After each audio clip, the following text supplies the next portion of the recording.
Joe. I live in Pennsylvania. I found SolarSme through Energy Sage, I believe. I contacted 4 or 5 companies, and SolarSme was one of the first to respond. And then over the course of, I think it was 20 emails in 2 days of me asking clarifying questions, they were the only ones to provide direct feedback that wasn't vague, and responses within an hour, right? 20 emails in 2 days is pretty tough.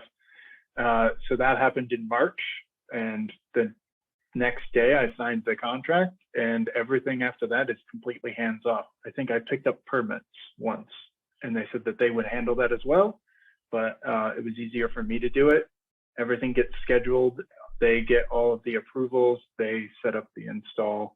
They completed the install in July and turned it on, I think last week or the week before, all without me having to pay up front. And so we just wait for the next bill, but I'm currently making more electricity than we use.